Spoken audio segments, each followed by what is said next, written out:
पहुंच गए।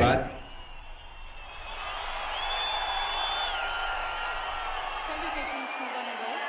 Amidst the galore of the invited dignitaries, Honorable Prime Minister Shri Narendra Modi ji has ascended the dais. Dear Mysoreans, grab this opportunity to extend a very warm welcome to our beloved Prime Minister to the Royal City Mysuru with a thunderous applause. ಇಲ್ಲಿ ನೆರೆದಿರುವ ಎಲ್ಲ ಮಹಾಜನತೆಯ ಪರವಾಗಿ ಸನ್ಮಾನ್ಯ ಪ್ರಧಾನಮಂತ್ರಿಗಳಾದ ಶ್ರೀ ನರೇಂದ್ರ ಮೋದಿಜಿರವರಿಗೆ ಪ್ರೀತಿಪೂರ್ವಕ ಸುಸ್ವಾಗತವನ್ನು ಕೋರ್ತಾ ಇದ್ದೀವಿ ಬಂಧುಗಳೇ. Post interaction with the beneficiaries of varied schemes of the central government for the upliftment of the different classes of the society, Honorable Prime Minister is here for unveiling the plaque to mark the laying of foundation stone of Nadanahalli and Mysuru coaching complex and dedication to the nation of Center of Excellence building All India Institute of Speech and Hearing.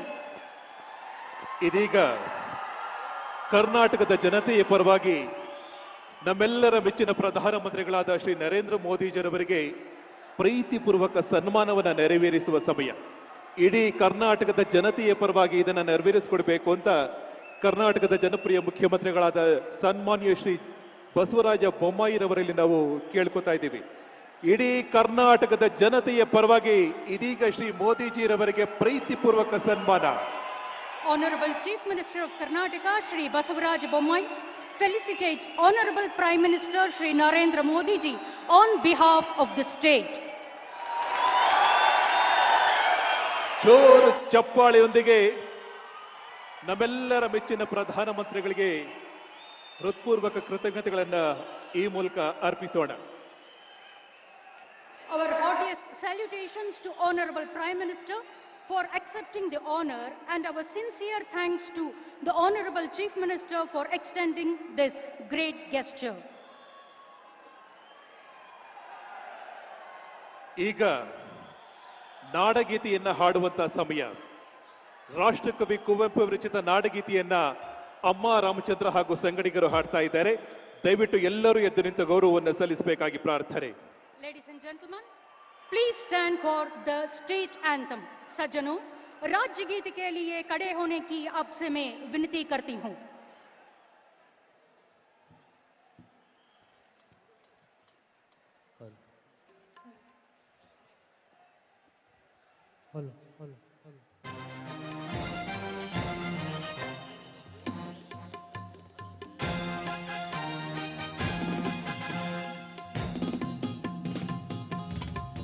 जय भारत जननीय तनुजाते, जय हे कर्नाटक माते, जय सुंदर नदिवनಗಳ ನಾಡೆ, जय हे ರಸ ಋಷಿಗಳ ಬೀಡೆ.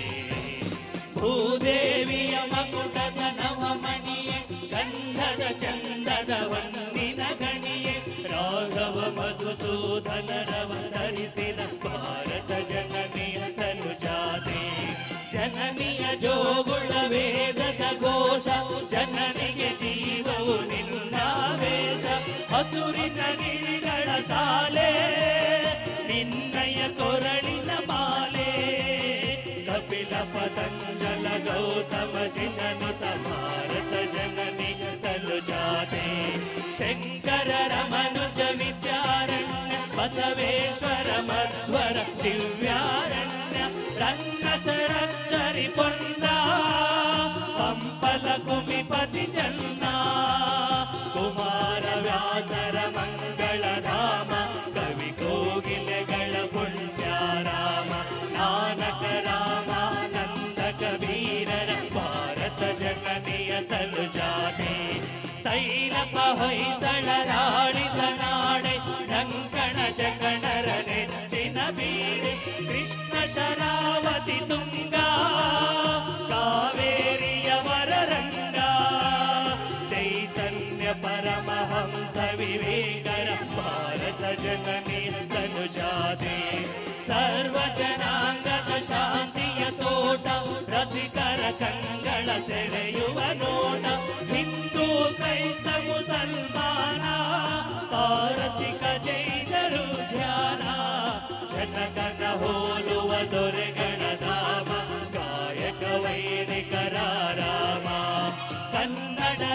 ಕುಣಿದಾಡುವ ಗೇಹ ಕನ್ನಡ ತಾಯಿಯ ಮಕ್ಕಳ ದೇಹ ಭಾರತ ಜನನಿಯ ತನುಜಾತೆ ಜಯ ಹೇ ಕರ್ನಾಟಕ ಮಾತೆ ಜಯ ಹೇ ಕರ್ನಾಟಕ ಮಾತೆ ಜಯ ಹೇ ಕರ್ನಾಟಕ ಮಾತೆ.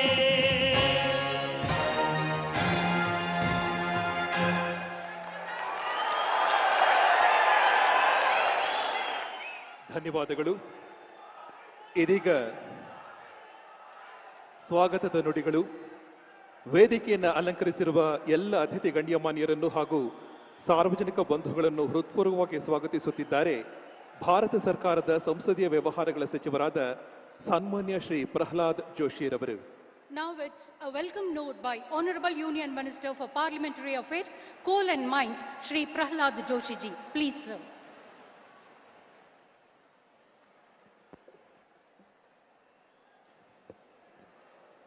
बोलो भारत माता की. ನೆಚ್ಚಿನ ಪ್ರಧಾನಿ ನರೇಂದ್ರ ಮೋದಿ ಅವರಿಗೆ. ಸ್ನೇಹಿತರೆ, ಸನ್ಮಾನ್ಯ ಪ್ರಧಾನಮಂತ್ರಿ ನರೇಂದ್ರ ಮೋದಿ ಅವರು ಸುಮಾರು 12 ವರ್ಷಗಳ ಕಾಲ ಗುಜರಾತದ ಮುಖ್ಯಮಂತ್ರಿಯಾಗಿ, ಈಗ 8 ವರ್ಷಗಳ ಕಾಲ ದೇಶದ ಪ್ರಧಾನಮಂತ್ರಿಯಾಗಿ, ಅಂದ್ರೆ 20 ವರ್ಷಗಳ ಕಾಲ, ಸತತ 20 ವರ್ಷಗಳ ಕಾಲ ಸರ್ಕಾರದ ಮುಖ್ಯ ಸ್ಥಾನವನ್ನು ವಹಿಸಿ ದೇಶದಲ್ಲಿ ಒಂದು ಬದಲಾವಣೆಯನ್ನು ತಂದು 8 ವರ್ಷಗಳ ಕಾಲ ಬಡವರಿಗೆ ಸಮರ್ಪಿತವಾದಂತಹ ಒಂದು ಸರ್ಕಾರವನ್ನು ರಚಿಸಿ ರಾಜ್ಯದ ಸಾಂಸ್ಕೃತಿಕ ರಾಜಧಾನಿ, ಕಲ್ಚರ್ ಕ್ಯಾಪಿಟಲ್ ಆಫ್ ಕರ್ನಾಟಕ ಮೈಸೂರಿಗೆ ಯೋಗದ ದಿನದ ನಿಮಿತ್ತವಾಗಿ ಬಂದಿದ್ದಾರೆ. ಚಪ್ಪಾಳೆಯೊಂದಿಗೆ, ಭಾರೀ ಚಪ್ಪಾಳೆಯೊಂದಿಗೆ ತಾವು ಸನ್ಮಾನ್ಯ ಪ್ರಧಾನಿಗಳನ್ನು ಸ್ವಾಗತಿಸಬೇಕು ಅನ್ನುವಂತಹ ವಿನಂತಿಯನ್ನು ಮಾಡ್ತಾ ಇದ್ದೇನೆ. ಸ್ನೇಹಿತರೆ, ನಮ್ಮ ಪ್ರಧಾನಮಂತ್ರಿಗಳು ಕರ್ನಾಟಕಕ್ಕೆ ಹಲವು ಯೋಜನೆಗಳನ್ನು ಇವತ್ತು ಲೋಕಾರ್ಪಣೆ, ಶಂಕುಸ್ಥಾಪನೆಯನ್ನ ಮಾಡಿ ಇಲ್ಲಿ ಬರ್ತಾ ಇದ್ದಾರೆ. ದೇಶಕ್ಕೆ ಒಬ್ಬ ಪ್ರಧಾನಮಂತ್ರಿ ಸಿಕ್ಕಿದ್ದಾರೆ. ಯಾವ ರೀತಿ ಪ್ರಧಾನಮಂತ್ರಿಯ ಚಿಂತನೆ ಇದೆ ಅಂತಂದ್ರೆ, 2022 ಆಜಾದಿ ಕಾ ಅಮೃತ ಮಹೋತ್ಸವ 75ನೇ ವರ್ಷದ ಸ್ವಾತಂತ್ರ್ಯೋತ್ಸವವನ್ನು ಆಚರಿಸುವ ಸಂದರ್ಭದಲ್ಲಿ ಇದನ್ನ ಹೇಗೆ ಆಚರಿಸಬೇಕು ಅಂತ ಚಿಂತನೆಯ ನಡೆದಂತಹ ಸಂದರ್ಭದಲ್ಲಿ ನಮ್ಮೆಲ್ಲರಿಗೂ ಮತ್ತು ಅನೇಕ ಅಧಿಕಾರಿಗಳಿಗೆ ಪ್ರಧಾನಮಂತ್ರಿಗಳು ಹೇಳಿದ್ರು, 2022ರ ಕೇವಲ 75ನೇ ವರ್ಷ ಅಲ್ಲ, 100ನೇ ವರ್ಷ. ಆವಾಗ ಯಾರು ಪ್ರಧಾನಮಂತ್ರಿ ಇರ್ತಾರೆ ಅಂತ ಯೋಚನೆ ಮಾಡಲಿಲ್ಲ. 100 ವರ್ಷ ಆದಾಗ ಪ್ರಧಾನಮಂತ್ರಿ ನರೇಂದ್ರ ಮೋದಿ ಹೇಳಿದ್ರು, 25 ವರ್ಷದ ನಂತರ ನನ್ನ ಭಾರತ ಹೇಗಿರಬೇಕು ಅದರ ಕಲ್ಪನೆಯನ್ನ ಕೊಟ್ಟಿರುವಂತಹವರು ಸನ್ಮಾನ್ಯ ನರೇಂದ್ರ ಮೋದಿ ಅವರು. ಸದಾ ಕಾಲಕ್ಕೂ ದೇಶದ ಚಿಂತನೆಯನ್ನ ಮಾಡಿ ಇವತ್ತು ಆಯುಷ್ಮಾನ್ ಭಾರತ್, ಕಿಸಾನ್ ಸಮ್ಮಾನ ನಿಧಿ, ಮೈಸೂರು ಬೆಂಗಳೂರು ದಶಪಥ ರಸ್ತೆ, ಅದೇ ರೀತಿ ಒಂದು ಮಾತನ್ನ ಪ್ರಧಾನಮಂತ್ರಿಗಳು ಹೇಳಿದ್ರು 8 ವರ್ಷಗಳ ಹಿಂದೆ, ನಾನು ತಿನ್ನುವುದಿಲ್ಲ, ಬೇರೆದವರಿಗೆ ತಿನ್ನಲಿಕ್ಕೆ ಕೊಡೋದಿಲ್ಲ, ಭ್ರಷ್ಟಾಚಾರವನ್ನ ಮಾಡೋದಿಲ್ಲ ಅಂತ. ನಾನು ಎದೆ ತಟ್ಟಿ ನಿಮಗೆ ಹೇಳ್ತೇನೆ, ಇವತ್ತು ಭಾರತ ಸರ್ಕಾರದಲ್ಲಿ ಒಂದೇ ಒಂದು ನಯಾ ಪೈಸೆಯ ಭ್ರಷ್ಟಾಚಾರ ಕಳೆದ 8 ವರ್ಷದಲ್ಲಿ ಮೋದಿ ಅವರ ನೇತೃತ್ವದಲ್ಲಿ ನಡೆದಿಲ್ಲ. ಮತ್ತು ಅತ್ಯಂತ ಶುದ್ಧವಾದ ಸರ್ಕಾರವನ್ನ ನಮ್ಮ ವಿರೋಧಿಗಳು ಕೂಡ ನಮ್ಮ ಮೇಲೆ ಆರೋಪ ಮಾಡಲಿಕ್ಕೆ ಸಾಧ್ಯ ಇರಲಾರದಂತಹ ಸರ್ಕಾರವನ್ನು ಸನ್ಮಾನ್ಯ ಪ್ರಧಾನಮಂತ್ರಿ ಮೋದಿ ಅವರು ಕೊಟ್ಟು ಹಲವು ಯೋಜನೆಗಳನ್ನು, ಆಯುಷ್ಮಾನ್ ಭಾರತ್, ಅದೇ ರೀತಿ ನಮ್ಮ ಪ್ರಧಾನಮಂತ್ರಿ ಆವಾಸ್ ಯೋಜನೆ, ಕಿಸಾನ್ ಸಮ್ಮಾನ ನಿಧಿ, ಈ ರೀತಿಯ ಹಲವು ಯೋಜನೆಗಳನ್ನು ಕೊಟ್ಟು ಜಗತ್ತಿನಲ್ಲಿಯೇ ಭಾರತದ ಯೋಗವನ್ನ ಗುರುತಿಸುವಂತೆ ಮಾಡಿ ಇವತ್ತು ಯೋಗವನ್ನ ಮಾಡೋದಕ್ಕೆ ಇವತ್ತು ನಮ್ಮ ಪ್ರಧಾನಮಂತ್ರಿಗಳು ಇವತ್ತು ಮೈಸೂರಿಗೆ ಬಂದಿದ್ದಾರೆ. ಜಯಚಾಮರಾಜ ಒಡೆಯರ್ ಅವರು, ನಲವಡಿ ಕೃಷ್ಣರಾಜ ಒಡೆಯರ್ ಅವರು ಹಾಗೂ ಚಾಮುಂಡೇಶ್ವರಿ ತಾಯಿಯ ನಾಡ ದೇವತೆ ಚಾಮುಂಡೇಶ್ವರಿಯ ತಾಯಿಯ ಆಶೀರ್ವಾದ, ನಿಮ್ಮೆಲ್ಲರ ಆಶೀರ್ವಾದ ಪ್ರಧಾನಮಂತ್ರಿಗಳ ಮೇಲೆ ಇರಲಿ ಅಂತ ನಾನು ಪ್ರಾರ್ಥಿಸಿ, ತಮ್ಮೆಲ್ಲರ ಪರವಾಗಿ ನಾನು ನಮ್ಮ ನೆಚ್ಚಿನ ಪ್ರಧಾನಮಂತ್ರಿ, ದಣಿವರಿದ ನಾಯಕ, ಯಾವತ್ತೂ ಕೂಡ ದಣಿವನ್ನ ಕಂಡೇ ಇಲ್ಲ, ಅಂತಹ ಒಬ್ಬ ನಾಯಕರನ್ನ ನಾನು ಈ ಮೈಸೂರು ನಗರಕ್ಕೆ ನಾನು ಅತ್ಯಂತ ಹಾರ್ದಿಕವಾಗಿ ಸ್ವಾಗತಿಸ್ತೇನೆ. ಅದೇ ರೀತಿ ನಮ್ಮ ನೆಚ್ಚಿನ ಹಾಗೂ ನಮ್ಮೆಲ್ಲರಿಗೂ ಹಿರಿಯರಾದಂಥ ಕರ್ನಾಟಕ ರಾಜ್ಯದ ಗೌರವಾನ್ವಿತ ರಾಜ್ಯಪಾಲರಾದಂಥ ತಾವರ್ ಚಂದ್ ಗೆಹ್ಲೋಟ್ ಅವರನ್ನು ನಾನು ಸ್ವಾಗತಿಸ್ತಾ ಇದ್ದೇನೆ. ಅದೇ ರೀತಿ ಒಂದು ಅತ್ಯುತ್ತಮವಾದ ಸರ್ಕಾರವನ್ನು ಕೊಟ್ಟು ಸರಳ ಮುಖ್ಯಮಂತ್ರಿ, ಕಾಮನ್ ಮ್ಯಾನ್ ಮುಖ್ಯಮಂತ್ರಿ ಅನ್ನುವಂತಹ ಪದವಿಯನ್ನು ಗಳಿಸಿದಂತಹ ಸನ್ಮಾನ್ಯ ಬಸವರಾಜ ಬೊಮ್ಮಾಯಿ ಅವರಿಗೂ ಕೂಡ ನಾನು ಸ್ವಾಗತವನ್ನು ಕೋರ್ತಾ ಇದ್ದೇನೆ. ಅದೇ ರೀತಿ ವೇದಿಕೆ ಮೇಲಿರುವಂತಹ ಆರೋಗ್ಯ ಖಾತೆ ಮಂತ್ರಿಗಳಂತ ಸುಧಾಕರ್ ಅವರಿಗೆ, ನಮ್ಮ ಸಂಸತ್ ಸದಸ್ಯರಾದಂತಹ ಪ್ರತಾಪ್ ಸಿಂಹ ಅವರಿಗೆ, ಅತ್ಯಂತ ಹಿರಿಯ ಸಂಸತ್ ಸದಸ್ಯರು ಮುತ್ಸದ್ದಿಗಳು ಆದಂತಹ ವಿ ಶ್ರೀನಿವಾಸ್ ಪ್ರಸಾದ್ ಅವರನ್ನು ಕೂಡ ನಾನು ಹಾರ್ದಿಕವಾಗಿ ಸ್ವಾಗತಿಸ್ತೇನೆ. ಶ್ರೀಮತಿ ಸುಮಲತಾ ಅಂಬರೀಶ್ ಹಾಗೂ ನಾಗೇಂದ್ರ ಮತ್ತು ಜೆ.ಟಿ. ದೇವೇಗೌಡ ಅವರಿಗೂ ನಾನು ಹೃತ್ಪೂರ್ವಕವಾಗಿ ಸ್ವಾಗತವನ್ನು ಕೋರಿ, ರಾಮದಾಸ್ ಅವರಿಗೂ ನಾನು ಸ್ವಾಗತವನ್ನು ಕೋರ್ತೇನೆ. ತಮ್ಮೆಲ್ಲರಿಗೂ ಮತ್ತು ಮಾಧ್ಯಮದ ಎಲ್ಲ ಸನ್ಮಿತ್ರರಿಗೂ ಸ್ವಾಗತವನ್ನು ಕೋರಿ ನಾನು ಮತ್ತೊಮ್ಮೆ ನಿಮಗೆ ಕೇಳಿಕೊಳ್ತೇನೆ, 10 ಪಥಗಳ ಒಂದು ಇವತ್ತಿನ ನಮ್ಮ ಬೆಂಗಳೂರು ಮೈಸೂರು ರಸ್ತೆ, ಅದರ ಜೊತೆಗೆ ಇಲ್ಲಿ ಹಲವಾರು ಯೋಜನೆಗಳನ್ನ ಇವತ್ತು ಕೊಡ್ತಾ ಇರುವಂತಹ ಸನ್ಮಾನ್ಯ ಪ್ರಧಾನಮಂತ್ರಿಗಳು. ಅಯ್ಯಂಗಾರ್ ಅವರು ಯಾವ ನಾಡಿನಲ್ಲಿ ಜನಿಸಿದ್ರು ಅಲ್ಲಿ ಯೋಗಕ್ಕೆ ಪ್ರಧಾನಮಂತ್ರಿಗಳು ಬರ್ತಾ ಇದ್ದಾರೆ. ಇಂಥ ಸಂದರ್ಭದಲ್ಲಿ ಮತ್ತೊಮ್ಮೆ ಜೋರಾದ ಚಪ್ಪಾಳೆಯನ್ನು ತಟ್ಟಿ ನೀವು ಪ್ರಧಾನಮಂತ್ರಿಗಳನ್ನ ಸ್ವಾಗತಿಸಬೇಕು ಅಂತ ಕೇಳಿಕೊಂಡು ತಮ್ಮೆಲ್ಲರನ್ನು ಮಾಧ್ಯಮದವರನ್ನು ಸ್ವಾಗತಿಸಿ ನನ್ನ ಮಾತನ್ನು ಮುಗಿಸ್ತೇನೆ. ನಮಸ್ಕಾರ. ಜೈ ಹಿಂದ್, ಜೈ ಕರ್ನಾಟಕ, ಜೈ ಮೈಸೂರು. ಸನ್ಮಾನ್ಯ ಸಚಿವರಿಗೆ ಧನ್ಯವಾದಗಳು. Our sincere thanks to Honorable Union Minister Shri Prahlad Joshi ji.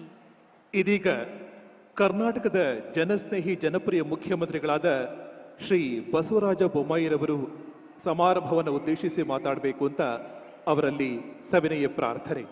May I now request Honorable Chief Minister of Karnataka Shri Basavaraj Bommai ji to deliver his speech.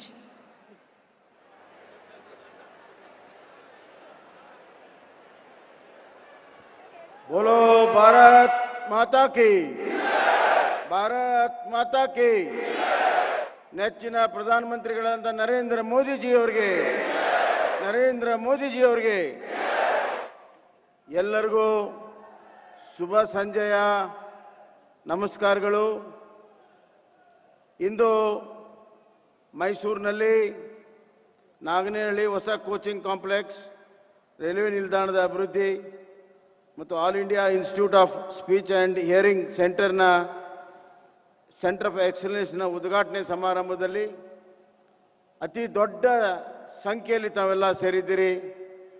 ನೀವೆಲ್ಲ ನಮ್ಮ ನೆಚ್ಚಿನ ಪ್ರಧಾನಮಂತ್ರಿಗಳಾದಂಥ ನರೇಂದ್ರ ಮೋದಿಜಿಯವರನ್ನ ನೋಡಬೇಕು, ಕೇಳಬೇಕನ್ನುವಂಥ ಉತ್ಸುಕದಲ್ಲಿ ಬಂದಿದ್ದೀರಿ. ಹೀಗಾಗಿ ನಾನು ಹೆಚ್ಚಿಗೆ ಸಮಯವನ್ನು ತೆಗೆದುಕೊಳ್ಳೋದಿಲ್ಲ. ಇವತ್ತಿನ ಈ ಸಮಾರಂಭದ ಕೇಂದ್ರ ಬಿಂದುಗಳು ಭಾರತ ಕಂಡಂಥ ಅಪರೂಪದ ದಿಟ್ಟ ಧೀಮಂತ ನಾಯಕ, ಎಲ್ಲರ ಹೃದಯವನ್ನ ಗೆದ್ದಂಥ ಸನ್ಮಾನ್ಯ ಪ್ರಧಾನಮಂತ್ರಿಗಳಾದಂಥ ನರೇಂದ್ರ ಮೋದಿಜಿಯವರೇ, ಗಂತವತ್ತ ರಾಜ್ಯಪಾಲರಾದಂಥ ತಾವರ್ ಚಂದ್ ಗೆಹ್ಲೋಟ್ ಅವರೇ, ಕೇಂದ್ರ ಸಚಿವರು, ಕರ್ನಾಟಕವನ್ನು ಅತ್ಯಂತ ಸಮರ್ಥವಾಗಿ ಪ್ರತಿನಿಧಿಸುವಂಥ ಶ್ರೀ ಪ್ರಹ್ಲಾದ್ ಜೋಶಿ ಅವರೇ, ಮತ್ತು ಸಂಸತ್ ಸದಸ್ಯರು ಹಿರಿಯರಾದಂಥ ಶ್ರೀನಿವಾಸ್ ಪ್ರಸಾದ್ ಅವರೇ, ನನ್ನ ಸಚಿವ ಸಂಪುಟದ ಸಹೋದ್ಯೋಗಿಗಳಾದಂಥ ಸುಧಾಕರ್ ಅವರೇ ಮತ್ತು ಪೂಜ್ಯ ಮಹಾಪೌರರೇ, ಈ ಭಾಗದ ಜನಪ್ರಿಯ ಸಂಸತ್ ಸದಸ್ಯರಾದಂಥ ಶ್ರೀ ಪ್ರತಾಪ್ ಸಿಂಹ ಅವರೇ, ಮಂಡ್ಯದ ಜನಪ್ರಿಯ ಸಂಸತ್ ಸದಸ್ಯರಾದಂಥ ಶ್ರೀಮತಿ ಸುಮಲತಾ ಅಂಬರೀಶ್ ಅವರೇ, ಮತ್ತು ಶಾಸಕ ಮಿತ್ರರು, ಆತ್ಮೀಯರು, ಈ ಭಾಗದ ಹಿರಿಯ ನಾಯಕರಾದಂಥ ರಾಮದಾಸ್ ಅವರೇ, ನಾಗರಾಜ್ ಅವರೇ ಮತ್ತು ನಾಗೇಂದ್ರ ಅವರೇ, ಹರ್ಷ ಅವರೇ ಮತ್ತು ನಮ್ಮ ದೇವೇಗೌಡರೇ, ಆ ದೇವೇಗೌಡರಲ್ಲ, ಜಿ.ಟಿ. ದೇವೇಗೌಡರು, ಹಾಗೂ ನೆರೆದಿರುವಂಥ ಎಲ್ಲ ನನ್ನ ಅಣ್ಣ ತಮ್ಮಂದಿರೇ, ಅಕ್ಕ ತಂಗಿಯರೇ, ಮಾಧ್ಯಮದ ಸ್ನೇಹಿತರೆ, ಸನ್ಮಾನ್ಯ ಪ್ರಧಾನಮಂತ್ರಿಗಳಾದಂಥ ನರೇಂದ್ರ ಮೋದಿಜಿಯವರು ಮೈಸೂರು ಅಂದರೆ ಬಹಳ ಪ್ರೀತಿ ಅವ್ರಿಗೆ. ಕಳೆದ ಹಲವಾರು ವರ್ಷಗಳಿಂದ ಯೋಗ ದಿನಾಚರಣೆಗೆ ಮೈಸೂರಿಗೆ ಬರಬೇಕು ಅಂತ ಹೇಳಿ ಅವರು ಇಚ್ಛೆಯನ್ನು ವ್ಯಕ್ತಪಡಿಸಿದರು. ಆದರೆ ಬೇರೆ ಬೇರೆ ಕಾರಣಕ್ಕಾಗಿ ಬರೋಕ್ಕಾಗಿರಲಿಲ್ಲ. ಮತ್ತು ಇನ್ನೊಂದು ಮಳೆಗಾಲ ಇಲ್ಲಿ ಜಾಸ್ತಿ ಅನ್ನುವಂಥ ಕಾರಣಕ್ಕೂ ಕೂಡ ಅಧಿಕಾರಿಗಳು ಬೇಡ ಅಂದರು. ಆದರೆ ಈ ಬಾರಿ ನಾವೆಲ್ಲರೂ ಸೇರಿ ಇಲ್ಲ ಮೈಸೂರಿಗೆ ಬರಬೇಕು ಅಂತೇಳಿ ಇಲ್ಲಿಯ ಸ್ಥಳೀಯ ಶಾಸಕರು, ಸಂಸತ್ ಸದಸ್ಯರು, ಜೋಶಿಯವರು ನಾವೆಲ್ಲ ಸೇರಿ ಹೇಳಿದಾಗ ನರೇಂದ್ರ ಮೋದಿಜಿಯವರು ಒಂದು ಮಾತನ್ನು ಹೇಳಿದರು, ನನಗೆ ಬಹಳ ದಿವಸದಿಂದ ಬರಬೇಕಂತಿತ್ತು, ಮಳೆ ಏನು ಬಂದರೂ ಚಿಂತಿಲ್ಲ, ಏನಾದರೂ ಚಿಂತಿಲ್ಲ, ಈ ಬಾರಿ ಯೋಗ ದಿನಾಚರಣೆಯನ್ನ ಮೈಸೂರಿನಲ್ಲೇ ಮಾಡಬೇಕನ್ನುವಂಥ ತೀರ್ಮಾನವನ್ನು ಮಾಡಿದ್ದೇನೆ ಅಂತ ಹೇಳಿದರು. ಇದು ಅವರ ಮೈಸೂರು ಮೇಲಿನ ಒಂದು ಪ್ರೀತಿ ಎಷ್ಟಿದೆ ಅನ್ನೋದು ಗೊತ್ತಾಗ್ತದೆ. ಬಂಧುಗಳೇ, ಭಾರತ ಹಲವಾರು ಪ್ರಧಾನಿಗಳನ್ನು ಕಂಡಿದೆ. ಆದರೆ ದೇಶ ಉದ್ದಕ್ಕೂ ಜನ ಮೆಚ್ಚುಗೆಯನ್ನು ಪಡೆದಂತ ಜನನಾಯಕರಾಗಿರುವಂತ ಅಪರೂಪದ ಪ್ರಧಾನಮಂತ್ರಿ ಯಾರಾದರೂ ಇದ್ದರೆ ಭಾರತದ 75 ಸ್ವತಂತ್ರ ವರ್ಷದ ಇತಿಹಾಸದಲ್ಲಿ ಅದು ನರೇಂದ್ರ ಮೋದಿಜಿಯವರು ಅನ್ನುವಂಥ ಮಾತನ್ನು ನಾನು ಹೇಳಕ್ಕೆ ಇಚ್ಛೆಪಡ್ತೇನೆ. ರಾಜಕಾರಣದಲ್ಲಿ ಇದುವರೆಗೂ ಸ್ವತಂತ್ರ ಭಾರತದಲ್ಲಿ ಅಧಿಕಾರದ ರಾಜಕಾರಣವನ್ನು ನಾವು ನೋಡಿದ್ದೇವೆ. ಅಧಿಕಾರಕ್ಕಾಗಿ ರಾಜಕಾರಣ, ಅಧಿಕಾರ ಉಳಿಸಿಕೊಳ್ಳುವ ಸಲುವಾಗಿ ರಾಜಕಾರಣ, ಅಧಿಕಾರಕ್ಕಾಗಿ ಮುಂದುವರಿಯಲು ರಾಜಕಾರಣ. ಇವತ್ತು ಈ ದೇಶದಲ್ಲಿ ಅಧಿಕಾರಕ್ಕಾಗಿ ರಾಜಕಾರಣ ಬಹಳ ನೋಡಿದ್ದೇವೆ. ಆದರೆ ನರೇಂದ್ರ ಮೋದಿಜಿಯವರು ಗುಜರಾತ್ನಲ್ಲಿ ಮುಖ್ಯಮಂತ್ರಿಯಾಗಿ ಅವರು ಮಾಡಿರುವಂತಹ ಅಭಿವೃದ್ಧಿ ಕಾರ್ಯಕ್ರಮವನ್ನು ನೋಡಿ ಇಡೀ ದೇಶ ಮೆಚ್ಚಿಕೊಂಡು ನೀವೇ ಪ್ರಧಾನಮಂತ್ರಿ ಆಗಬೇಕು ಅಂತ ಹೇಳಿ ಇವತ್ತು ಪ್ರಧಾನಮಂತ್ರಿ ಆದ ಮೇಲೆ ಸನ್ಮಾನ್ಯ ನರೇಂದ್ರ ಮೋದಿಜಿಯವರು 20 ವರ್ಷ ಆಗಿದೆ ಮುಖ್ಯಮಂತ್ರಿಯಾಗಿ, ಪ್ರಧಾನಮಂತ್ರಿಯಾಗಿ 20 ವರ್ಷ ಇವತ್ತು ಅಧಿಕಾರವನ್ನು ಪೂರ್ಣ ಮಾಡಿದ್ದಾರೆ. ಪ್ರಧಾನಮಂತ್ರಿಯಾಗಿ 8 ವರ್ಷ ಪೂರ್ಣ ಮಾಡಿದ್ದಾರೆ. ಆದರೆ ಒಂದು ವ್ಯತ್ಯಾಸ ಇದೆ, ಹಿಂದಿನ ಪ್ರಧಾನಮಂತ್ರಿಗಳಿಗೂ ಇವತ್ತಿನ ಪ್ರಧಾನಮಂತ್ರಿ ವ್ಯತ್ಯಾಸ ಏನಪ್ಪಾ ಅಂತಂದ್ರೆ ಅವರು ಅಧಿಕಾರಕ್ಕಾಗಿ ರಾಜಕಾರಣ ಮಾಡಿದ್ರು, ಅವರು ಅಧಿಕಾರದ ರಾಜಕಾರಣವನ್ನ ಮಾಡಿದ್ರು. ಸನ್ಮಾನ್ಯ ನರೇಂದ್ರ ಮೋದಿಜಿಯವರು ಜನ ರಾಜಕಾರಣವನ್ನ ಮಾಡಿದ್ದಾರೆ, ಜನರಿಗೋಸ್ಕರ ರಾಜಕಾರಣವನ್ನ ಮಾಡಿದ್ದಾರೆ. The others have done power politics in 75 years of independent India. But here is one our Prime Minister, beloved Prime Minister, who has completed 20 years office in the office and 8 years as a Prime Minister. But he has never done power politics. He has done only people politics and politics for people. ಯಾಕೆ? ಬಡತನ ಗೊತ್ತಿದೆ ಅವ್ರಿಗೆ, ಹಸಿವು ಅಂದ್ರೆ ಗೊತ್ತಿದೆ, ದುಡಿಮೆ ಅಂದ್ರೆ ಗೊತ್ತಿದೆ, ಕಷ್ಟ ಅಂದ್ರೆ ಗೊತ್ತಿದೆ, ಅವಮಾನ ಅಪಮಾನ ಅಂದ್ರೆ ಏನು ಗೊತ್ತಿದೆ ಅವ್ರಿಗೆ. ಕಷ್ಟದಿಂದ ಬಂದವರು, ಎಲ್ಲವನ್ನು ಸಹಿಸಿಕೊಂಡು ಬಂದವರು. ಅಂಥವ್ರ ಕೈಯಲ್ಲಿ ಇವತ್ತು ಅಧಿಕಾರ ಬಂದಾಗ ನನ್ನ ಕಷ್ಟದ ದಿನಗಳು ಇವತ್ತು ಬೇರೆಯವರಿಗೆ ಬರಬಾರದು, ಭಾರತದ ಯಾವುದೇ ಮೂಲೆಯಲ್ಲಿ ನಾಗರಿಕರಿಗೆ ಕಷ್ಟ ಬರಬಾರದು ಅಂತ ಹೇಳಿ ಇವತ್ತು ಕಾರ್ಯಕ್ರಮವನ್ನು ರೂಪಿಸಿದ್ದಾರೆ. ಅವರು ಸೈದ್ಧಾಂತಿಕ ರಾಜಕಾರಣವನ್ನ ಮಾಡಿದ್ದಾರೆ, ಅಭಿವೃದ್ಧಿಯ ರಾಜಕಾರಣವನ್ನ ಮಾಡಿದ್ದಾರೆ, ಮಾನವೀಯ ರಾಜಕಾರಣವನ್ನ ಮಾಡಿದ್ದಾರೆ.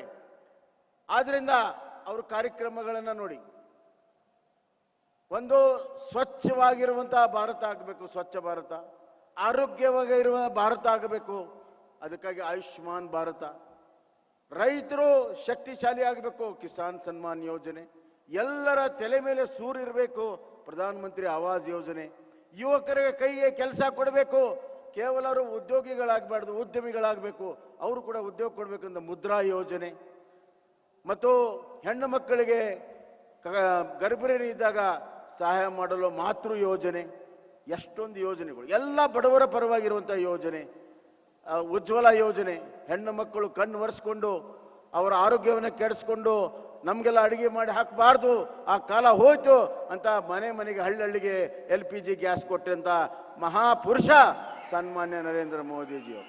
ಇಲ್ಲೆಲ್ಲ ನೀವೆಲ್ಲ ತಾಯಂದಿರು ಬಂದಿದ್ದೀರಿ, ತಾವೆಲ್ಲ ಇಲ್ಲಿ ಬಂದಿದ್ದೀರಿ. ಬಹುತೇಕವಾಗಿ ಪ್ರಧಾನಮಂತ್ರಿ ನರೇಂದ್ರ ಮೋದಿಜಿಯವರ ಒಂದಿಲ್ಲ ಒಂದು ಕಾರ್ಯಕ್ರಮದ ಒಂದು ಲಾಭವನ್ನ ಪಡ್ಕೊಂಡಂತ ತಾವು ಎಲ್ಲ ಮಹಾಜನತೆಯಲ್ಲಿ ಬಂದಿದ್ದೀರಿ. ಇವತ್ತು ನಾವು ಇಷ್ಟು ದೊಡ್ಡ ಸಂಖ್ಯೆಯಲ್ಲಿ ಬಂದು ಏನ್ ತೋರಿಸಿದ್ದೀರಿ ಅಂದ್ರೆ, ಪ್ರಧಾನಮಂತ್ರಿಗಳೇ ನಿಮ್ಮ ಯೋಜನೆಗಳಿಂದ ನಮಗೆ ಬದುಕು ಹಸನಾಗಿದೆ, ನಮ್ಮ ಬದುಕು ಉತ್ತಮವಾಗಿದೆ, ನಿಮ್ಮ ಯೋಜನೆಗಳಿಂದ ನಮಗೆ ಲಾಭ ಆಗಿದೆ, ನಿಮಗೆ ಅನಂತ ಅನಂತ ಧನ್ಯವಾದಗಳು, ನಮ್ಮೆಲ್ಲರ ಆಶೀರ್ವಾದ ನಿಮ್ಮ ಮೇಲಿದೆ ಅಂತ ತೋರಿಸಲು ಇಲ್ಲಿ ಬಂದಿದ್ದೀರಿ. ಒಂದು ದೊಡ್ಡ ಚಪ್ಪಾಳೆ ಮುಖಾಂತರ ಅದನ್ನು ಹೇಳಬೇಕು ಅನ್ನುವಂಥ ಮಾತನ್ನು ನಾನು ಹೇಳಕ್ಕೆ ಇಚ್ಛೆ ಪಡ್ತೇನೆ ಬಂಧುಗಳು.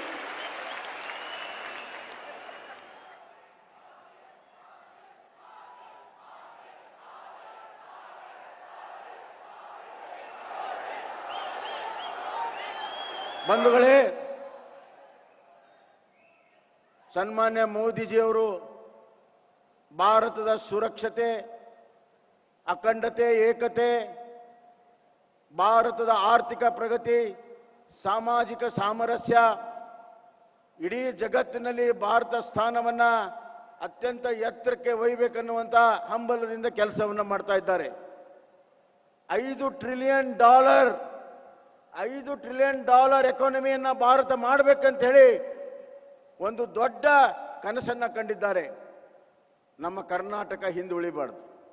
ಆ $5 ಟ್ರಿಲಿಯನ್ ಅಲ್ಲಿ ಕನಿಷ್ಠ $1.25 ಟ್ರಿಲಿಯನ್ ಕರ್ನಾಟಕದಿಂದ ನಾವು ನಮ್ಮ ಆರ್ಥಿಕ ಚಟುವಟಿಕೆಗಳ ಮುಖಾಂತರ ಇವತ್ತು ನಮ್ಮ ನರೇಂದ್ರ ಮೋದಿಜಿಯವರ $5 ಟ್ರಿಲಿಯನ್ ನಮ್ಮ ಕಾಣಿಕೆಯಾಗಿ ಕೊಡುವಂತ ಕೆಲಸವನ್ನ ಮಾಡಬೇಕಾಗಿದೆ. ಅದಕ್ಕೆ ಬಹಳಷ್ಟು ಕಷ್ಟವನ್ನ ಪಡಬೇಕಾಗಿದೆ. ದಿನಕ್ಕೆ 20 ತಾಸು ಕೆಲಸವನ್ನ ನಾವು ಮಾಡಬೇಕಾಗಿದೆ. ಬಂಧುಗಳೇ, ಇವತ್ತು ಆರ್ಥಿಕತೆ ಅಂದ್ರೆ ದುಡ್ಡಲ್ಲ, ಆರ್ಥಿಕತೆ ಅಂದ್ರೆ ಜನಶಕ್ತಿ, ಜನರ ಕ್ರಿಯಾಶಕ್ತಿ. ಒಂದು ಕಾಲ ಇತ್ತು ದುಡ್ಡೇ ದೊಡ್ಡಪ್ಪ ಅಂತಿತ್ತು, ಕಾಲ ಬದಲಾವಣೆ ಆಗಿದೆ, ದುಡಿಮೆಯೇ ದೊಡ್ಡಪ್ಪ ಅಂತ ಇವತ್ತಾಗಿದೆ. ಬಂಧುಗಳೇ, ಇದನ್ನ ಅರ್ಥ ಮಾಡ್ಕೋಬೇಕಾಗಿದೆ. ಹೀಗಾಗಿ ಕೇಂದ್ರ ಮತ್ತು ರಾಜ್ಯ ಸರ್ಕಾರ ಇವತ್ತು ಡಬಲ್ ಇಂಜಿನ್ ಸರ್ಕಾರ, ಕೇಂದ್ರದ ಕಾರ್ಯಕ್ರಮಗಳನ್ನ ನಾವು ಅತ್ಯಂತ ಯಶಸ್ವಿಯಾಗಿ ಇಲ್ಲಿ ನಾವು ಅನುಷ್ಠಾನವನ್ನ ಮಾಡ್ತಾ ಇದ್ದೇವೆ. ರಾಜ್ಯದ ತಂದೆ ಆದಂಥ ಕಾರ್ಯಕ್ರಮಗಳಿದೆ, ಹಲವಾರು ಕಾರ್ಯಕ್ರಮಗಳನ್ನು ಮಾಡಿದ್ದೇವೆ. ಮೈಸೂರಿನ ಅಭಿವೃದ್ಧಿಗಾಗಿ ನಾವು ಕಂಕಣಬದ್ಧರಾಗಿದ್ದೇವೆ. ಮೈಸೂರಿಗೆ ಟೂರಿಸಂ ಸರ್ಕಿಟ್ ಇವತ್ತು ಈ ವರ್ಷ ಪ್ರಾರಂಭ ಮಾಡ್ತೇವೆ. ವಿಶೇಷವಾಗಿರುವಂಥ ಮೈಸೂರು ಟೂರಿಸಂ ಸರ್ಕಿಟ್ ಅನ್ನ ನಾವು ಪ್ರಾರಂಭ ಮಾಡ್ತಾ ಇದ್ದೇವೆ. ಅಲ್ಲದೆ ಮೈಸೂರಿನ ಏರ್ಪೋರ್ಟ್ ವಿಸ್ತರಣೆಯನ್ನ ಈಗಾಗಲೇ ನಾನು ಮಂಜೂರಾತಿಯನ್ನು ಮಾಡಿದ್ದೇನೆ, ಆದೇಶವನ್ನು ಮಾಡಿದ್ದೇನೆ. ಏರ್ಪೋರ್ಟ್ ವಿಸ್ತರಣೆ ಆದರೆ ಅಂತಾರಾಷ್ಟ್ರೀಯ ಮಟ್ಟದ ವಿಮಾನಗಳು ಇಲ್ಲಿ ಇಳಿತವೆ, ವ್ಯವಹಾರ ಆಗ್ತದೆ. ಅದೇ ರೀತಿ KR ಹಾಸ್ಪಿಟಲ್ಗೆ 89 ಕೋಟಿ ರೂಪಾಯಿಯ ಅನುದಾನವನ್ನು ಈ ಸದ್ಯ ಬಜೆಟ್ನಲ್ಲಿ ನಾನು ಕೊಟ್ಟಿದ್ದೇನೆ. 1,000 SC ST ಮತ್ತು OBC ಹಾಸ್ಟೆಲ್ಗಳನ್ನು ಮೈಸೂರಿನಲ್ಲಿ ಒಂದೇ ವರ್ಷದಲ್ಲಿ 1,000 ವಿದ್ಯಾರ್ಥಿಗಳಿಗೆ ಸುತ್ತಲಿರುವಂಥ ಹಳ್ಳಿಗಳಿಂದ ಬಂದಂಥವ್ರಿಗೆ ಅನುಕೂಲ ಆಗಲು ನಾವು ಇವತ್ತು ಮಾಡ್ತಾ ಇದ್ದೇವೆ. ಅದೇ ರೀತಿ ವರ್ಕಿಂಗ್ ವುಮೆನ್ ಹಾಸ್ಟೆಲ್ ಬಹಳ ದೊಡ್ಡ ಪ್ರಮಾಣದಲ್ಲಿ ಮೈಸೂರಿನಲ್ಲಿ ಮಾಡ್ತಾ ಇದ್ದೇವೆ ಬಂಧುಗಳೇ.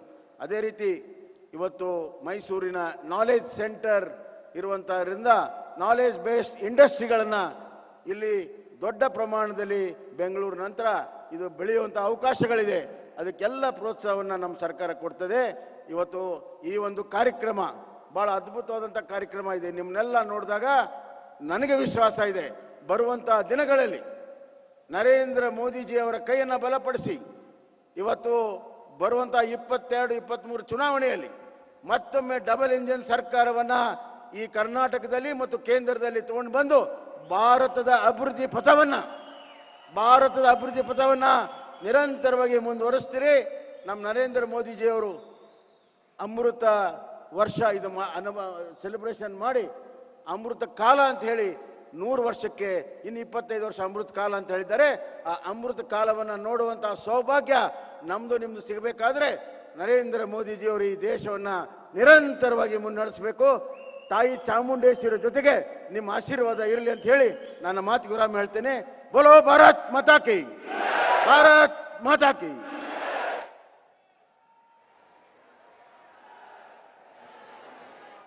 ಸನ್ಮಾನ್ಯ ಮುಖ್ಯಮಂತ್ರಿಗಳಿಗೆ ಎಲ್ಲರ ಪರವಾಗಿ ಹಾರ್ದಿಕ ಧನ್ಯವಾದಗಳು. Our humble thanks to Honorable Chief Minister. ಈಗ ಶಿಲಾನ್ಯಾಸ ಹಾಗೂ ಉದ್ಘಾಟನೆಯ ಕ್ಷಣಗಳು. ಮೊದಲಿಗೆ ಮೈಸೂರು ನಾಗನಹಳ್ಳಿ ಕೋಚಿಂಗ್ ಕಾಂಪ್ಲೆಕ್ಸ್ನ ಶಂಕುಸ್ಥಾಪನೆ. ದಯವಿಟ್ಟು ಶಿಲೆಯ ಅನಾವರಣವನ್ನು ಮಾಡಿಕೊಡ್ಬೇಕು ಅಂತ ಹೇಳಿ ಜನಪ್ರಿಯ ಪ್ರಧಾನಮಂತ್ರಿಗಳಾದ ಸನ್ಮಾನ್ಯ ಶ್ರೀ ನರೇಂದ್ರ ಮೋದಿಜಿ ಅವರಲ್ಲಿ ವಿನಂತಿಯನ್ನು ಮಾಡ್ಕೋತಾ ಇದ್ದೀವಿ. ತದನಂತರದಲ್ಲಿ ಸಾಕ್ಷ್ಯಚಿತ್ರದ ಪ್ರದರ್ಶನ. May I request Honorable Prime Minister Shri Narendra Modi ji to unveil the plaque to mark the laying of foundation stone of Naganahalli and Mysuru coaching complex, which aims at improving better connectivity, benefiting varied commuters with a reliable and economic mode of transport by pressing the remote, followed by a short video. मैं आदरणीय प्रधानमंत्री महोदय से अनुरोध करती हूं कि वो फलक का अनावरण करें.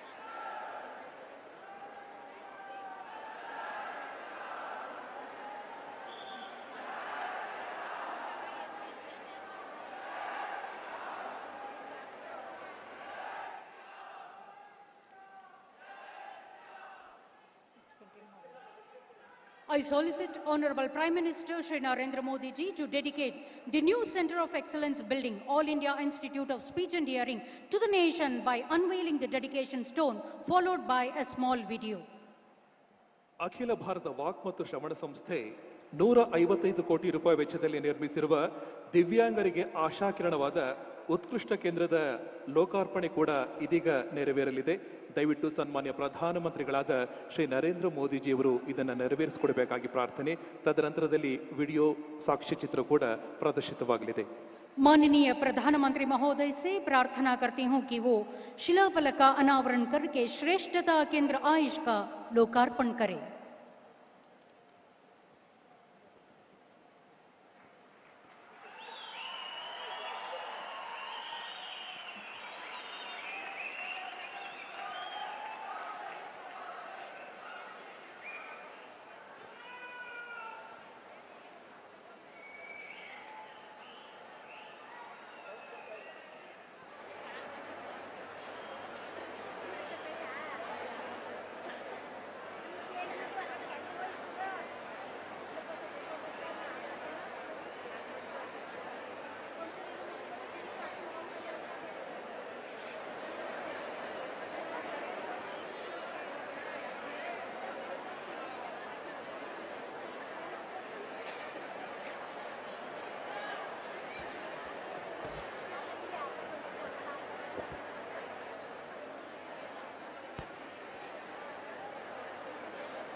Our sincere and deepest gratitude to Honorable Prime Minister for making this moment remarkable. ಇದೀಗ ಅತ್ಯಂತ ಮಹತ್ವದ ಘಟ್ಟ, ಅದುವೇ ನಮ್ಮೆಲ್ಲರ ಮೆಚ್ಚಿನ ಪ್ರಧಾನಮಂತ್ರಿಗಳ ಪ್ರೀತಿಯ ಮಾತುಗಳನ್ನು ಕೇಳುವಂತಹ ಸಮಯ. ಸಚ್ಚಾರಿತ್ರದ ರಾಜಕಾರಣಕ್ಕೆ ಹೊಸ ಭಾಷ್ಯವನ್ನು ಬರೆದವರು, ಅಭಿವೃದ್ಧಿ ಯೋಜನೆಯ ಹರಿಕಾರರು, ವಿಶ್ವಮಾನ್ಯ ನಾಯಕರು ಹಾಗೂ ಕೋವಿಡ್ನ ಆತಂಕದ ಸಮಯದಲ್ಲಿ ಇಡೀ ವಿಶ್ವಕ್ಕೆ ಸ್ನೇಹ ಹಸ್ತವನ್ನು ಚಾಚಿದಂತಹ ನಮ್ಮೆಲ್ಲರ ಮೆಚ್ಚಿನ ಪ್ರಧಾನಮಂತ್ರಿಗಳಾದ ಶ್ರೀ ನರೇಂದ್ರ ಮೋದಿಜಿರವರು ತಮ್ಮ ಪ್ರೀತಿಯ ಮಾತುಗಳನ್ನು ಆಡಬೇಕಾಗಿ ಅವರಲ್ಲಿ ವಿನಮ್ರ ಪ್ರಾರ್ಥನೆ. With due respects to the chair, I solicit Honorable Prime Minister Shri Narendra Modi ji to address the others gathering with his speech. आदरणीय प्रधानमंत्री महोदय से विनती करती हूं कि वो अपने हृदय के उद्गार व्यक्त करें.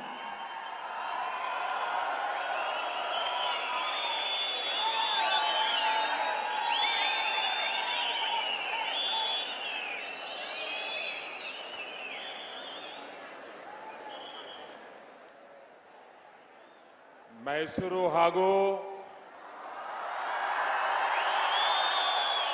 ಕರ್ನಾಟಕ ರಾಜ್ಯದ ಸಮಸ್ತ ನಾಗರಿಕ ಬಂಧುಗಳಿಗೆ ನನ್ನ ಪ್ರೀತಿಯ ನಮಸ್ಕಾರಗಳು.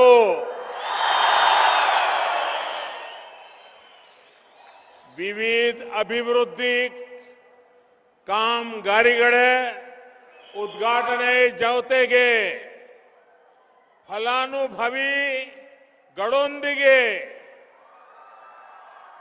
ಸಂವಾದ ನಡೆಸಲು ನಾನು ಇಂದು ಇಲ್ಲಿಗೆ ಬಂದಿದ್ದೇನೆ.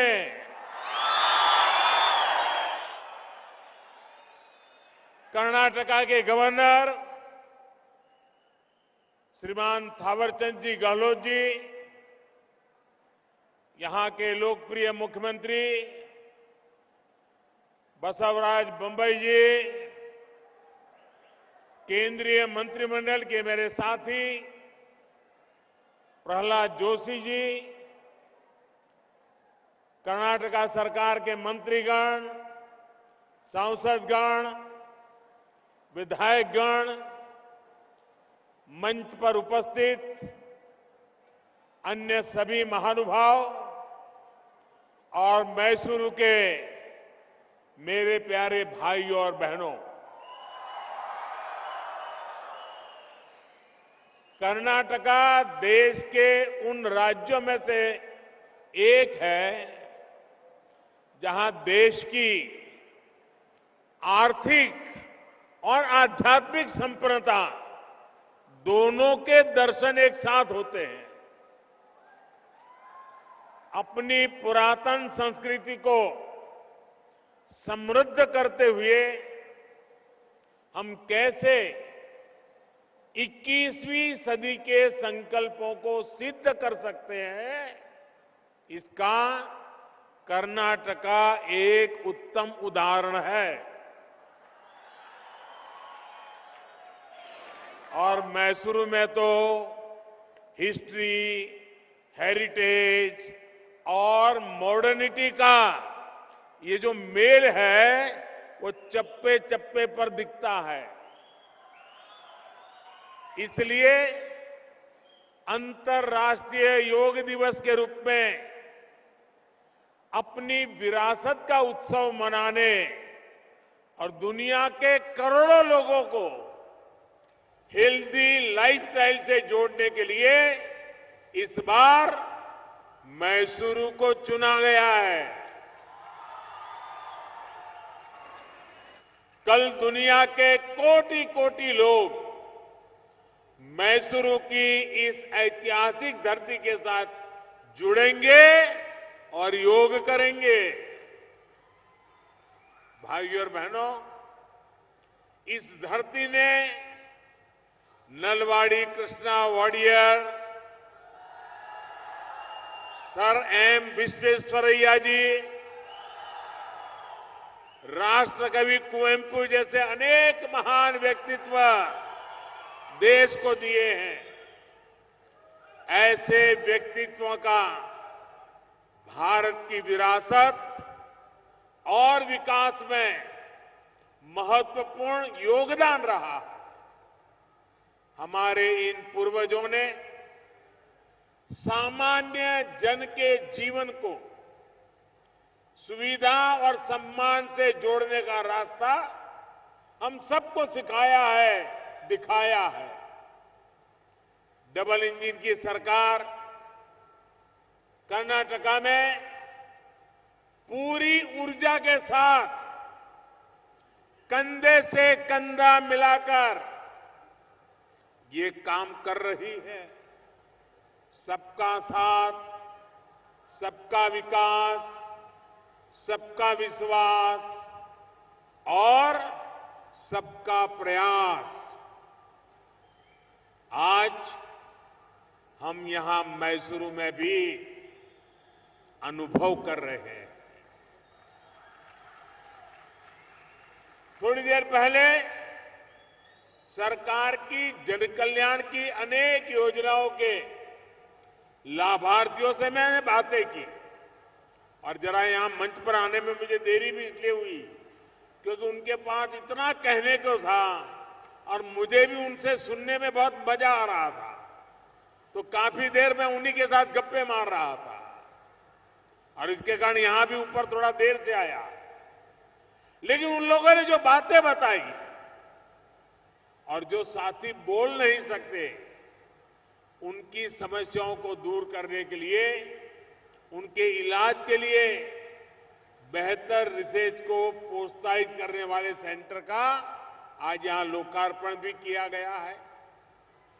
मैसूरू कोचिंग कॉम्प्लेक्स प्रोजेक्ट के शिलान्यास से मैसूरू का रेलवे स्टेशन आधुनिक होगा, यहां की रेल कनेक्टिविटी सशक्त होगी।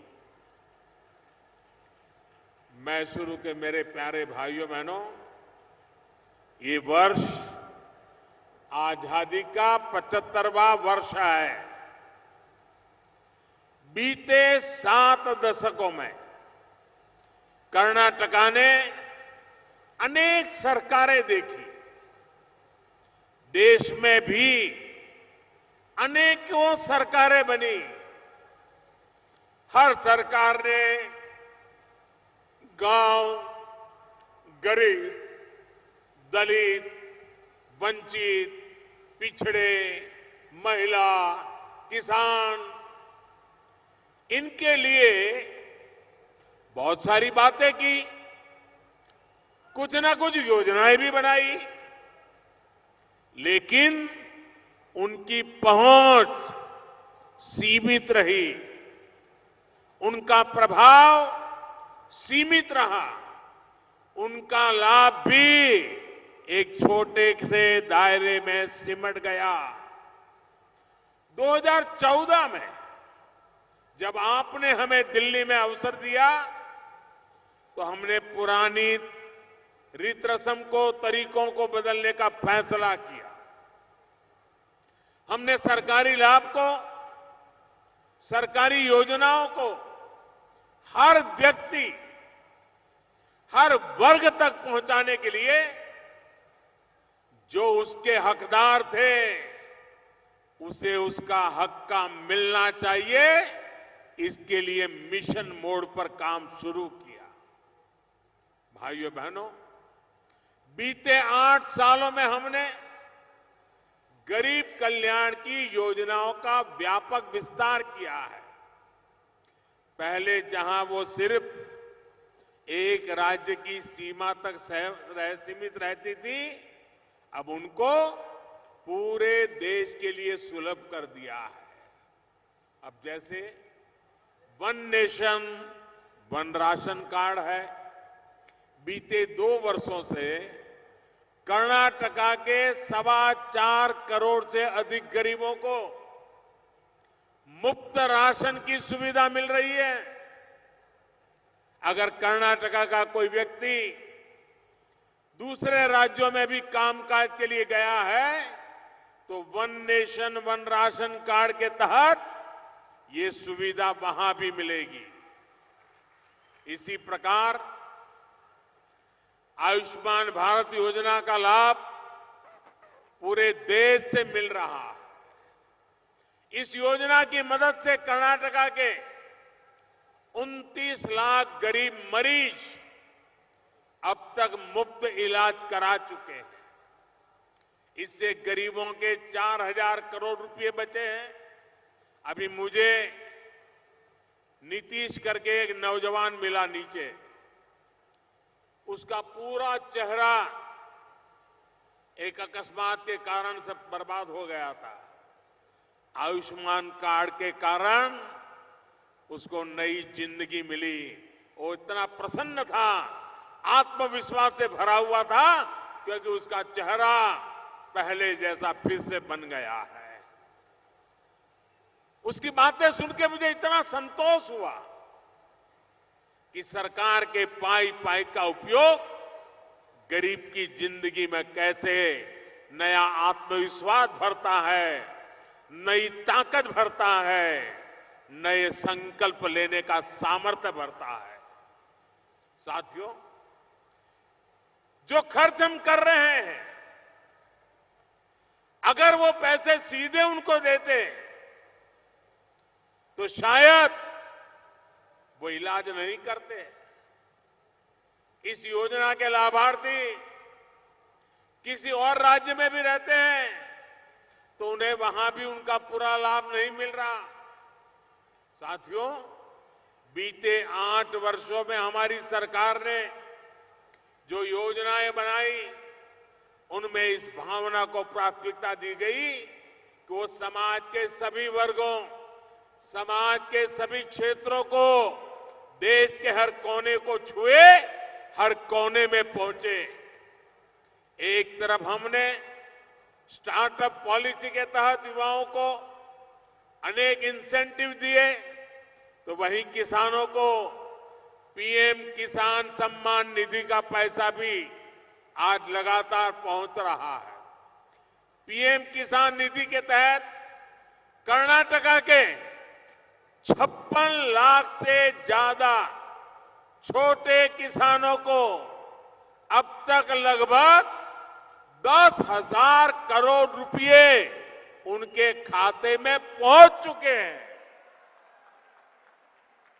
अगर हम देश में उद्योगों और मैन्युफैक्चरिंग को बढ़ावा देने के लिए लगभग 2 लाख करोड़ रुपए की पीएलआई योजना बनाते हैं, तो वहीं मुद्रा योजना, पीएम स्वनिधि योजना और किसान क्रेडिट कार्ड अभियान के जरिए छोटे उद्यमियों, छोटे किसानों, पशुपालक और स्ट्रीट वेंडर्स को बैंकों से आसान ऋण उपलब्ध करा रहे हैं। आपको भी ये जानकर अच्छा लगेगा कि मुद्रा योजना के तहत कर्नाटका के लाखों छोटे उद्यमियों को 1,80,000 करोड़ रुपए से अधिक लोन दिया गया है। पर्यटन स्थल होने के कारण होम स्टे, गेस्ट हाउस, दूसरी सर्विसेज देने वाले साथियों को इस योजना से बहुत मदद मिली है। पीएम स्वनिधि योजना से भी कर्नाटका के 1.5 लाख से अधिक स्ट्रीट वेंडर्स को मदद मिली है। भाइयों और बहनों, बीते 8 सालों में हमने सामाजिक न्याय को प्रभावी लास्ट माइल डिलीवरी से सशक्त किया है। गरीब को आज ये विश्वास हो रहा है कि जिस योजना का लाभ पड़ोसी को मिल चुका है, उसका लाभ आज नहीं तो कल उसे भी जरूर मिलेगा, उसकी भी बारी आएगी। सैचुरेशन यानी 100% लाभ, बिना भेदभाव के, बिना लीकेज के लाभ का भरोसा आज देश के सामान्य परिवार में मजबूत हुआ है। जब कर्नाटका के 4.25 लाख गरीब परिवारों को पक्का घर मिलता है तो ये भरोसा और मजबूत होता है। जब कर्नाटका के 50 लाख से ज्यादा परिवारों को पहली बार पाइप से पानी मिलने लगता है, तब ये भरोसा और बढ़ता है। जब गरीब मूल सुविधाओं की चिंता से मुक्त होता है, तब वो राष्ट्र के विकास में अधिक उत्साह के साथ जुड़ता है। भाइयों और बहनों, आजादी के अमृत काल में भारत के विकास में सभी की भागीदारी हो, सबका प्रयास हो, इसके लिए हर जरूरी कदम उठाए जा रहे हैं। हमारे दिव्यांग साथी, उनको कदम कदम पर मुश्किलें उठानी पड़ती थी।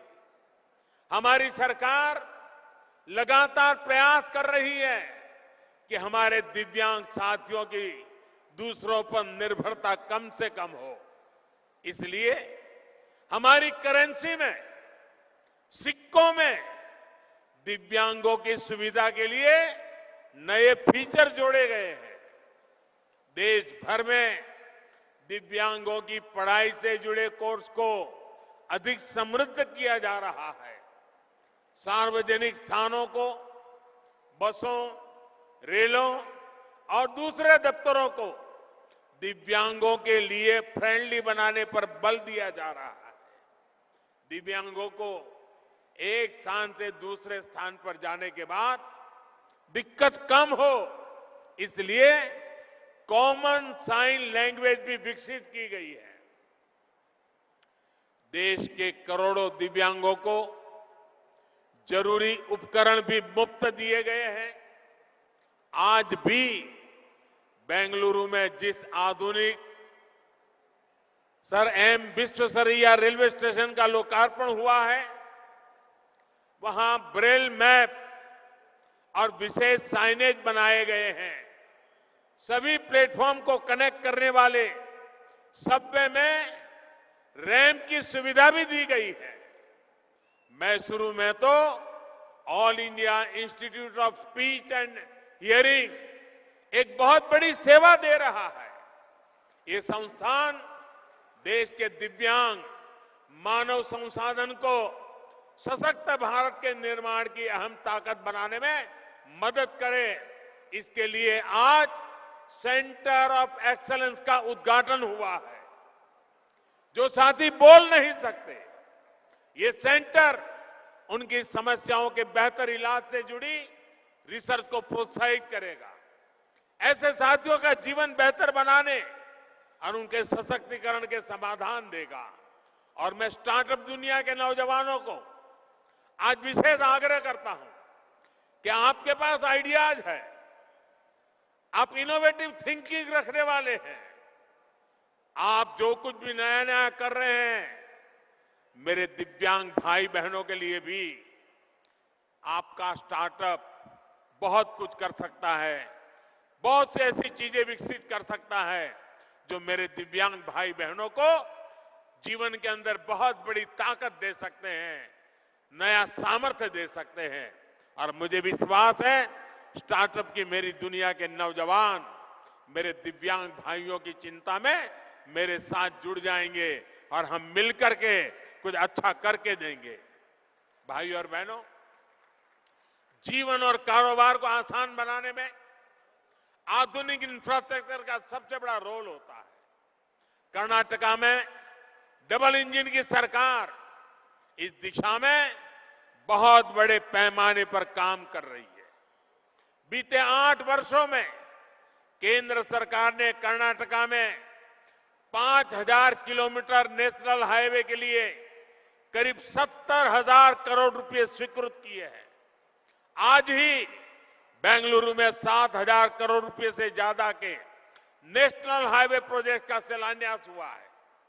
नेशनल हाईवे के माध्यम से कर्नाटका में कनेक्टिविटी और रोजगार के हजारों अवसर तैयार करने के लिए इसी वर्ष लगभग 35,000 करोड़ रुपए केंद्र सरकार लगाने वाली है। मुझे खुशी है कि कर्नाटका में डबल इंजन की सरकार होने से ये प्रोजेक्ट तेजी से जमीन पर उतर भी रहे हैं और पूरे भी हो रहे हैं। साथियों, रेल कनेक्टिविटी का तो कर्नाटका को और भी अधिक लाभ बीते 8 वर्षों में हुआ है। मैसूरू रेलवे स्टेशन और नागनहल्ली स्टेशन के आधुनिकीकरण का जो काम शुरू हुआ है, वो यहां के किसानों, यहां के नौजवानों सभी का जीवन आसान बनाएगा। नागनहल्ली को सबअर्बन ट्रैफिक के लिए कोचिंग टर्मिनल और मेमू ट्रेन शेड के रूप में भी विकसित किया जा रहा है। इससे मैसूरू यार्ड पर जो इस समय बोझ है वो कम होगा। मेमू ट्रेनों के चलने से मध्य बेंगलुरु, मांड्या और आसपास के दूसरे क्षेत्रों से रोजाना मैसूरू शहर आ जाने वाले साथियों को विशेष लाभ होगा। इससे मैसूरू के टूरिज्म को भी बहुत बल मिलेगा। टूरिज्म से जुड़े नए रोजगार बनेंगे। साथियों, डबल इंजन की सरकार कैसे कर्नाटका के विकास के लिए, यहां की कनेक्टिविटी के लिए काम कर रही है, इसका एक और उदाहरण मैं आपको देना चाहता हूं। 2014 से पहले केंद्र में जो सरकार थी, तब रेल बजट में कर्नाटका के लिए औसतन 800 करोड़ रुपए की व्यवस्था हर साल होती थी। कर्नाटका के मीडिया के मित्र जरा ध्यान रखेंगे, पहले की सरकार हर वर्ष एवरेज 800 करोड़ रुपीस का प्रावधान करती थी।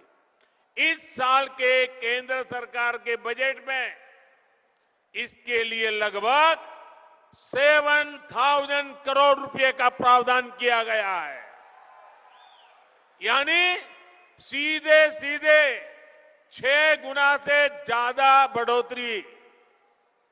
कर्नाटका के लिए रेलवे के 34,000 करोड़ रुपए से अधिक के प्रोजेक्ट पर काम चल रहा है।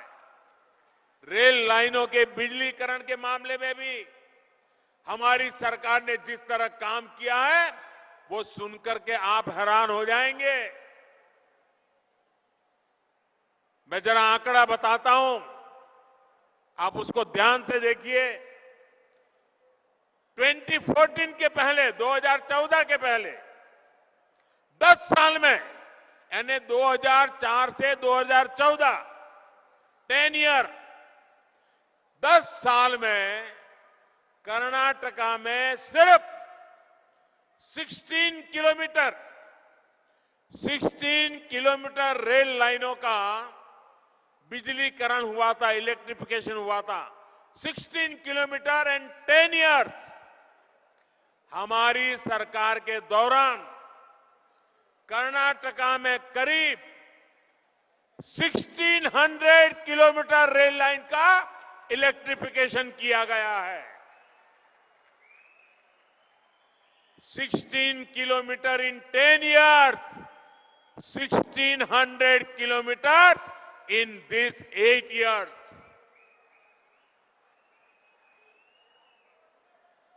कहां 16 किलोमीटर और कहां 1600 किलोमीटर। यही है डबल इंजन के काम करने की रफ्तार। भाइयों और बहनों, कर्नाटका के संपूर्ण विकास की ये गति ऐसी ही बनी रहे। डबल इंजन की सरकार ऐसे ही आपकी सेवा करती रहे। इसी संकल्प के साथ हम आपकी सेवा के लिए तैयार हैं, हर हमेश तैयार है, और आपके आशीर्वाद ही हमारी बहुत बड़ी ताकत है। इतनी बड़ी तादाद में आप हमें आशीर्वाद देने आए हैं।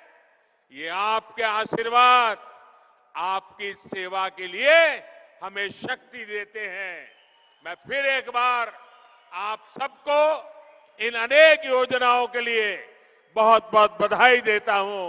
आज कर्नाटका ने जिस प्रकार से स्वागत सम्मान किया है, बेंगलुरु हो या मैसूरू, मैं हृदय से आपका आभारी हूं।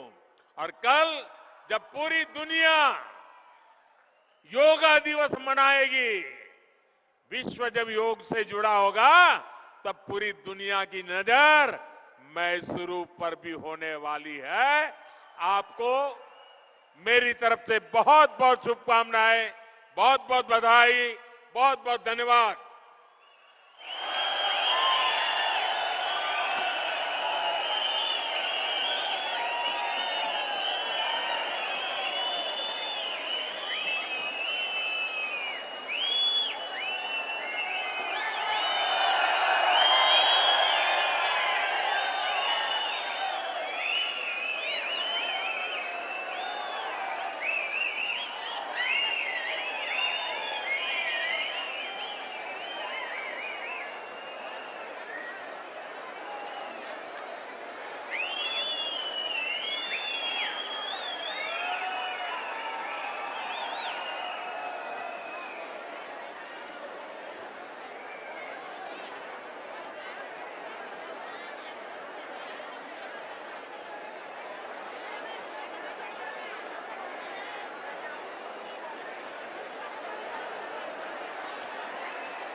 तो मैसूरू से ये सीधी तस्वीरें हम आपको दिखा रहे थे। आपको बता दें कि महाराजा कॉलेज ग्राउंड में एक सार्वजनिक समारोह में भाग लेने के लिए